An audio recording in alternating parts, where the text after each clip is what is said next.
வித்ய வியாசாச்சார், அதாவது வேத வியாசாச்சார் என்று சொல்வது வேதத்தை கற்ற விற்பனர், அவருடைய பேர் வச்சுட்டு இருக்காரு. அவர் சொல்றாரு இந்த பொண்ணை பார்த்து, நீங்க உங்க கட்சிக்காரங்களை பார்த்து, உங்க கட்சிக்காரங்க வந்து ரொம்ப விவரம் தெரிஞ்சவங்க, எல்லா விஷயமும் உங்களுக்கு தெரியும்.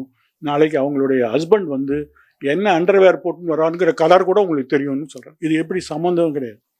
உனக்கு எல்லாம் தெரியும் அப்படின்னு சொல்றதுக்கு பதிலாக அவர் என்ன அண்டர்வேர் நாளைக்கு போட்டு வரா அந்த கலர் கூட உனக்கு தெரியும் என்று சொல்கிறார். இதை பார்த்து அதிர்ச்சி அடைந்த மூத்த வழக்கறிஞர் இந்திரா ஜெய்சிங் அவர்கள் தலைமை நீதிபதி சந்திரசூட் அவர்களுக்கு ஒரு கடிதம் எழுதினார்கள். இப்படியெல்லாம் ஒரு நீதிபதி எப்படி நீதிமன்றத்தில் பேச முடியும்? நேற்று 5 நீதிபதிகள் அதை பற்றி விசாரித்து அந்த நீதிபதியிடமும் விளக்கம் கேட்டிருக்கிறார்கள்.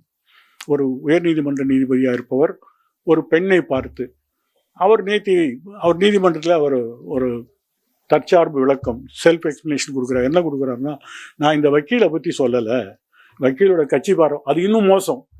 உனக்கு பெண்ணை பார்த்தாலே இப்படி சொல்லக்கூடிய தோன்றினால் நீ நீதிபதிக்கான என்ன தகுதி இருக்கிறது? இதுதான் ஒரு முக்கியமான கேள்வி. இன்னைக்கு நீதித்துறை இப்படிப்பட்ட பிரச்சனைகள் எல்லாம் எப்படி அணுகுகிறார்கள் நீங்க பார்க்கும்போது ஒரு பயம் வரும். இப்படிப்பட்ட நீதித்துறையிடமா நாம் பாலினத்துக்கான சமத்துவத்தை பற்றி கேட்கிறோம், பாலினத்துக்கான உரிமை பற்றி கேட்கிறோம் என்ற கேள்வி உங்களுக்கு வரும். நான் இது ஒரு தனிப்பட்ட நிகழ்வாக பார்க்கவில்லை. இன்னும் பல சம்பவங்கள் என்னால் சொல்ல முடியும்.